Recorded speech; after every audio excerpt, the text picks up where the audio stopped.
If you've studied affiliate marketing for any amount of time, then you've probably noticed that most courses focus on teaching you how to pick a hungry niche, get them on a list, and then give them what they want. That simple advice will go a long way in helping you become a good affiliate. It's solid advice. But there's one thing that many courses and many affiliates overlook, and that's the relationship and level of engagement you have with your prospects.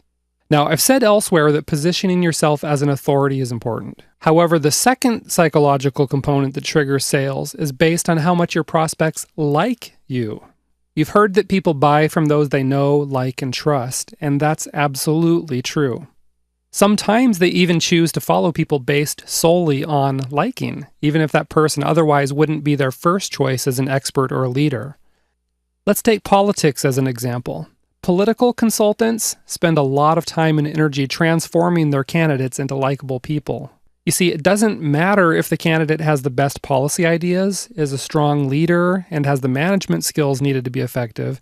If the candidate isn't likable, there's a really good chance he or she isn't going to be elected. So you know how it goes. Suddenly you see candidates dressed in jeans and work shirts with their sleeves rolled up. You see photos of them drinking a beer with the locals or playing some kind of sport. You might even see them volunteering at a charitable organization. Okay? And all these things are done for photo ops. It's to humanize the candidate and make people like him or her. The point is, this stuff is really important, and once you really take it to heart, you're going to see your affiliate checks grow. Let me give you a couple of real-life examples of people who cashed in on their likability and the engagement they have with their audience.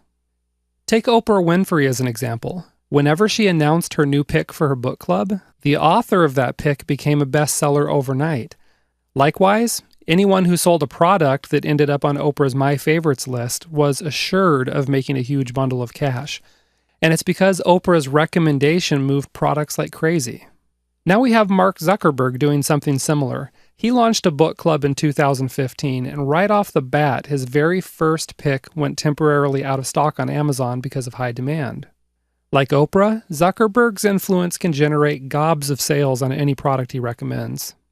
One more example. When the Duchess of Cambridge, Kate Middleton, wears a particular dress or hat out in public, that clothing style sells out, and the designer becomes famous overnight. She doesn't even have to recommend it. All she has to do is wear it or carry it, and she instantly creates a flurry of sales. Now, here's a little mindset tweak I want you to consider.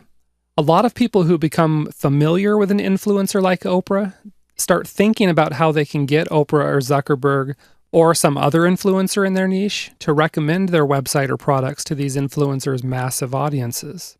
Imagine Zuckerberg posting your link on his Facebook wall. Imagine what would happen if Oprah tweeted your link to her tens of millions of followers. That would be cool, right? Absolutely it would, for sure. But let's turn this idea on its head. Imagine instead if you were the Oprah or Zuckerberg of your niche. That's right, you're the one with the engaged audience. You're the one everyone seeks out because you can turn products into bestsellers with just one tweet. You're the one with all the power and respect. Instead of seeking out influencers to lift your business up, now you're the one whose star power lifts everyone else up when you choose to do so. If that sounds good to you, then listen up as I share with you a few tips for creating this sort of awesome power for yourself. First, you need to build familiarity. That's because liking and familiarity go hand in hand. A good way to do this is to use multi-channel marketing so that you're everywhere your prospects visit in your niche. You'll also want to publish your newsletter and post to your blog at least weekly. Keep yourself in front of your audience to build familiarity, and liking is going to be a natural end result. Second, you need to give people access to you. People can't really like you if you hide behind your corporate logos, so don't do that, okay? Don't be afraid to post your photo online, use your real name, post videos of you talking about something, and interact with people on social media. You can even share your passions, your hobbies, and other tidbits from your personal life with people. Take a look at Virgin founder Richard Branson. He makes himself available and even shows vulnerability by showing some of his mistakes. Same thing with Oprah as she revealed her past, which was colored with pain, poverty, and abuse. Or look at entrepreneur Mark Cuban, whose blog is very personable. Another good example is Seth Godin, who doles out marketing advice on his blog. These people are worth millions and even billions of dollars, and yet they are accessible and at times even vulnerable to their audiences. It may just be this accessible and vulnerability that helps cement their likability. The third tip for helping build an engaged audience is that you need to create a brand and then build brand recognition. The point here is that you need to put out a consistent message, and building a brand is going to help you do this. Otherwise, you'll have a hard time getting that likability factor if you seem scattered and unpredictable. Secondly, a good brand is built on emotion. When people look at your brand, they're going to feel something. And this is why it's an important part of the sales process, which is why a familiar brand can help with engagement in sales. Third thing, a good brand builds trust. And as you already know, people buy from those they know, like, and trust. Another good way to build an engaged audience is to make people feel like they belong. Psychologists know that people like to belong. In fact, this is a deeply ingrained part of our psyche. Going back thousands of years, we all needed our tribes to survive. If you didn't belong to a tribe, you'd probably die in the jaws of a hungry bear or at the hands of an angry rival tribe after you made a joke about the chief's mama. And today we still deeply crave a feeling of belonging. Take a look at what's going on around the world. Kids who are bullied are committing suicide, and in part, that's because they feel like they don't belong. I don't care what you're selling. You can tap into this desire to belong by creating a group based on your brand, where your prospects and customers feel special simply because they belong to this group. Sports fans are a good example of this. They even dress themselves up and advertise that they belong to a particular group, such as their favorite basketball, rugby, or football team. Another example of this are brands like Chevy, Ford, and Ferrari, where their enthusiasts are very passionate about their car, to the extent that they wear clothing advertising the brands. Other examples include religious organizations, political affiliations, and those who are members of a hobbyist group. Just look at gamers. They have an entire culture. Or look at people who smoke e-cigarettes. They do meetups just to get together to talk about their hobby. Another example is the science fiction fan who lives and breathes sci-fi all year long, but especially during conventions. So here's the point. Don't just sit around and wait for your prospects and customers to organize themselves into groups. Okay? If you do, you might be old and gray before it happens. Instead, encourage them to organize by providing an online spot for them to get together, such as your website or a Facebook group.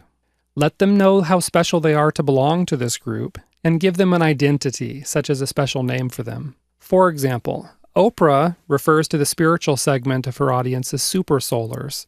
Another example is the marketing forum called the Warrior Forum, where members are referred to as warriors. Another thing you can do is create traditions or cultivate a culture based on belonging to this group. For example, you might use some jargon only known to your members. Knowing this jargon makes people feel special, and it gives them that sense of belonging that they crave. Now finally, one last tip for engaging your audience is to entertain them with funny, unique, controversial, or otherwise entertaining content. And this is where authority and liking come together to create great results. If you have authority in your niche, then people will check your blog often to see what's new. Now, if you entertain your audience, then people are more likely to like you. And when they like you, there is a better chance they'll buy something from you, even if they really didn't intend to buy something, or if they didn't even want to buy something. Have you ever had someone you really liked, maybe a good friend, talk you into buying something? Maybe they talked you into going out to dinner with them.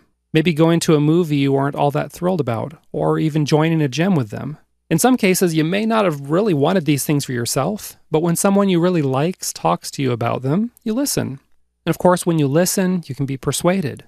It's the same thing with your audience. If they like you and respect you, they're going to listen to you.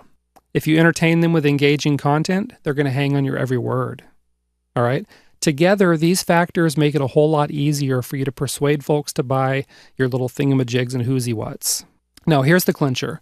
If you've created a culture and a sense of belonging among your prospects and customers, then they'll buy your recommendations just to continue feeling like they belong. Take a look at Apple as an example of this. Some people who purchase Apple products purchase them to the exclusion of any other brand. There's a cool, hip culture of belonging associated with Apple.